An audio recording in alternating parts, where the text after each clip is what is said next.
buat. Banyakkan istighfar, banyakkan selawat, banyakkan baca Quran.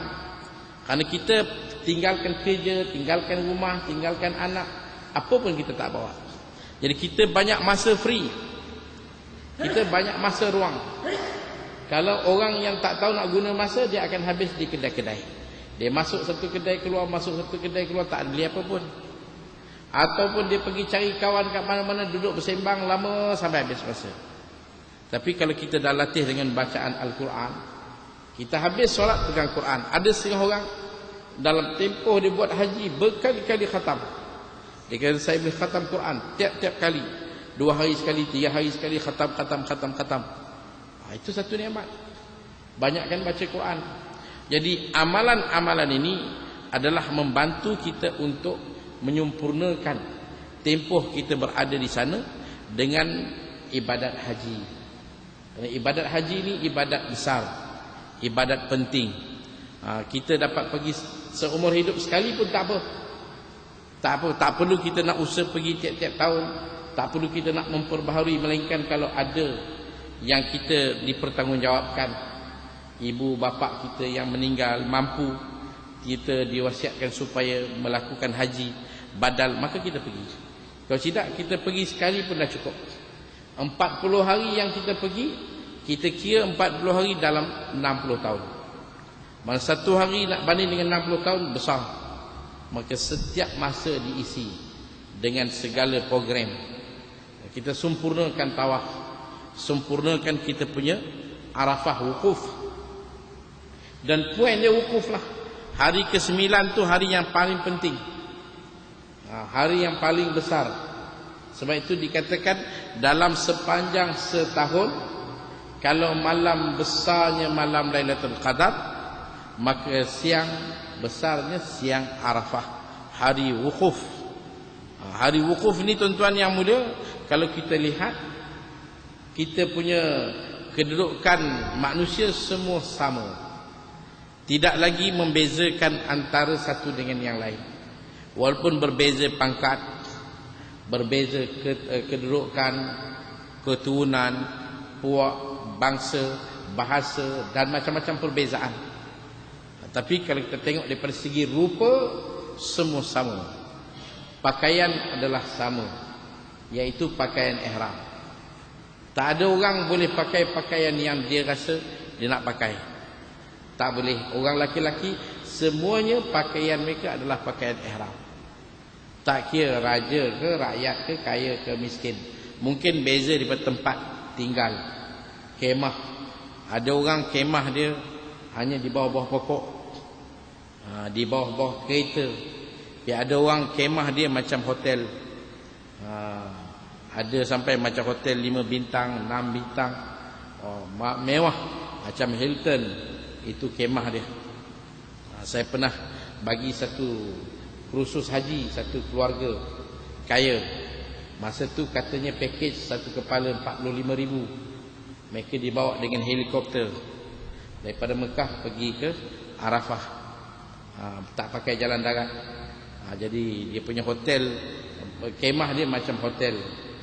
Melayan diri, semua makan hebat, sedap. Jadi tuan-tuan yang mulia, yang penting wukuf. Wukuf ni penting. Tak dapat wukuf, tak dapat haji. Tawaf dapat, sa'i dapat, cukur dapat, lontar dapat, tapi wukuf tak dapat. Ada orang tak dapat wukuf. Macam mana boleh tak dapat? Dia tak sampai. Mungkin sampai lambat. Ada beberapa tahun lepas, satu imam beritahu saya, dia kata ada bas yang sampai di Arafah setelah azan subuh. Kerana dia punya jam dia teruk. Jam dia teruk, bas semua masuk menuju ke Arafah. Jadi yang mana lambat sampai, elok terbit fajar azan subuh baru dia sampai. Maknanya dia telah terlepas, tak lagi dapat haji, terlepas daripada haji. Bila terlepas nak buat macam mana? Dia kena tahallul kepada amalan umrah. Dia kena turun ke Mekah buat umrah, buat sa'i, buat tawaf, buat sa'i, cukup. Tahun depan dia kena datang sekali lagi. Dan dia kena sempurnakan haji yang seterusnya, qada dia kepada haji. Kerana tak dapat wukuf, tak dapat haji. Jadi tuan-tuan yang mulia, ini adalah satu ibadat yang Allah fardukan kepada kita. Memang satu yang menarik sebenarnya. Kalau kita tengok bila datang musim haji ini, macam saya kata tadi, kita rasa berbesar hati melihat betapa ramainya saudara kita. Kita ingat di Malaysia ni orang kita je, Melayu je Islam. Bila tengok India ni mualaf, tengok Cina tu baru masuk Islam. Tapi rupanya orang Cina banyak yang turun ke Mekah, yang mereka lebih awal Islam daripada kita. Orang India banyak turun, orang-orang bekas negara jajahan Soviet, Uzbekistan, Tajikistan dan sebagainya. Orang Iran banyak, orang Arab sendiri, orang-orang Afrika, orang daripada Eropah. Jadi kita tengok jadi macam-macam rasa semangat. Ramainya saudara Islam. Ini saudara saya, ini saudara saya, semua. Wah, begitu hebatnya orang Islam. Tak ada satu agama yang dianuti dalam dunia ini yang mempunyai rangkaian seramai itu. Walaupun jumlah mereka lebih ramai. Contohnya Kristian.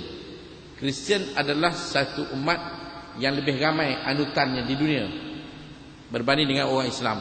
Tapi dia tak akan jumpa yang berbilang bangsa macam ni. Dia tak akan jumpa semua bercampur di antara semua bangsa dalam dunia. Tak. Ada sikit-sikit, Arab sikit, ada. Tapi kalau orang Islam ada semua. Dia merata dunia dia. Jadi kita tengok di sana, kita rasa bangga. Oh, hebatnya Islam. Islam ada. Umat Islam di negara China, saya masih ingat tahun 86, kali pertama kerajaan China melepaskan orang-orang Islam untuk pergi haji. Hampir 30 tahun lebih mereka disekat oleh kerajaan komunis, dan mereka dipropagandakan oleh kerajaan komunis yang mengatakan Islam dah tak ada lah. Islam tinggal kamu ya sikit, bangsa Cina. Luar sana dah tak ada lah. Jadi orang-orang Cina ni sengaja tak tahu apa yang berlaku di dunia luar. Komunis tutup segala saluran pendidikan agama, sehingga kalau pengajian agama dibuat secara tersorok. Dan komunis berjaya mengubah otak-otak orang-orang Islam di China, sehingga orang Islam diajar, diasuh dengan kefahaman komunis. Jadi mereka, orang tua-tua Islam yang lama dapat Islam, mereka tak tahu lagi apa yang ada di dunia luar. Bermula tahun 86, kerajaan beri mereka kelepasan. Orang Cina boleh pergi haji. Masa tu baru mereka tengok. Kebetulan saya berada di Pakistan, Karachi. Jadi kapal terbang Cina ni daripada negara Cina bawa rombongan haji, mereka turun di Karachi. Daripada Karachi mereka pergi ke Jeddah. Jadi kawan-kawan di sana mereka kumpulkan orang Cina ni, sambut. Orang tua-tua lah. Tapi yang hebatnya orang tua-tua ni semua boleh cakap Arab. Orang tua-tua Cina cakap Arab macam bahasa dia. Dikumpul di satu masjid, dilayan dengan masakan, minuman, kerana mereka transit dekat airport. Jadi orang Islam tahu, mereka jemput bawa. Jadi mereka beritahu, kami tiap-tiap hari diberitahu bahawa luar dunia sana tak ada dah orang Islam. Rupanya bila dah pergi nampak, kita tengok pun kita tak sangka orang Islam ni bermacam-macam. Memang ramai. Kalau tengok orang Afrika ni macam-macam rupa, pakaian bermacam-macam jenis pakaian. Belum lagi bahasa yang kita tak tahu bahasa apa, bahasa tikus ke, bahasa katak ke, bunyi entah macam mana. Macam-macam jenis bahasa yang kita dengar pun kita tak boleh faham. Dalam India sendiri ratusan bahasa, mungkin sampai peringkat 1000 bahasa lebih. Itu dalam India. Banyak macam-macam. Kita keluar daripada satu kawasan, lain bahasa dia. Jadi bila kita tengok umat Islam yang ramai, satu peringkat kita rasa berbangga lah. Tapi bila tengok jauh balik, Dalam kualiti yang ada memang semuanya tak ada kualiti. Sebab itu orang kata kalau nak baik sikit pun orang Malaysia, dia tak bertolak, dia tak berebut. Tengok Malaysia tengok, dia tak berebut. Orang lain ya Allah, nak itu berebut, nak ini berebut, bertolak-tolak, berasak-asak. Sebab itu kita tiap-tiap tahun, sekarang ni tak tahulah bila kerajaan Saudi dah buatkan jamrah dengan beberapa tingkat, boleh dilalui, tak salah saya 4 tingkat apa, boleh seorang tu nak melontar dia bebas, boleh bawah, boleh atas. Dulu tak, 2 tingkat je, bawah, atas. Jadi bila datang hari ke-12, hari itu memang satu kejutan. Bukan ada tembak-menembak, bukan ada meletup, bukan ada siapa bunuh siapa, tapi memang tragedi yang cukup mengecewakan kita. Ratusan orang mati. Kenapa sampai boleh bawa kepada kematian? Apa hal? Siapa bermusuh dengan siapa? Siapa bergaduh dengan siapa? Rupa-rupanya kerana sikap bergebut-gebut, berlaku tolak menolak, pijak memijak. Ada yang jatuh kalau lambat diangkat dengan datangnya ramai serbu masuk hanya kerana nak melontar je. Kerana melontar jamrah ni, setengah orang tak tahu apa yang dia ajar di negara dia.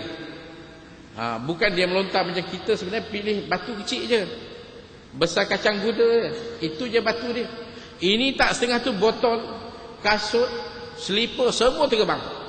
Kalau kita silap, pop atas kepala kita. Botol dia bagi. Dia geram, kononnya ada syaitan. Dia kata syaitan kena batu je, dia tak jadi apa, bagi dengan botol. Botol melayang, batu melayang, pop, bengkak kepala. Kasut macam-macam. Orang melontar ni dia jadi semangat, kadang-kadang semangat jahil dia.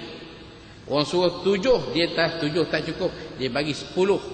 Setengahnya segenggam sekali dia pegang, Allahu Akbar, macam dia nak lepaskan bom. Macam hujan turun, kena kata kepala. Nanti Allahu Akbar, itu keadaan. Jadi dalam itu berasak-asaklah. Jatuh tak sempat diangkat, pijak. Bila pijak, jalan. Ratus orang mati.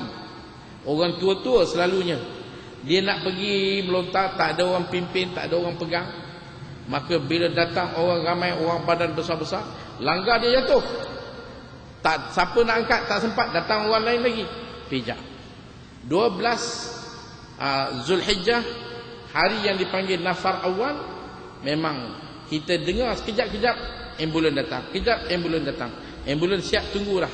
Ada yang jatuh daripada atas, tertolak dan sebagainya.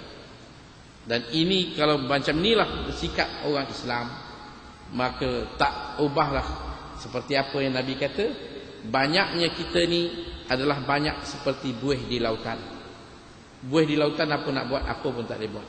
Begitulah, sebab itu kekuatan kita hari ini cukup rapuh. Yahudi, dia tengok kita pun dia senyum, dia ketawa, sikit pun tidak ada rasa gentar takut dengan orang Islam yang ramai. Dia tahu umat Islam dalam kualiti yang cukup rendah. Sebab itu kita harapkan bagi kita lah di Malaysia ni, sikit sebanyak sedaran yang ada, kita pergi dengan, bukan untuk kita kata jaga nama negara kita. Seorang kata kita jaga nama, bukan. Kita jaga Islam kita. Kita jaga diri kita, jaga keluarga kita, jaga umat dengan menghayati perintah Allah. Maka sendirinya segala-gala yang selain daripadanya akan ada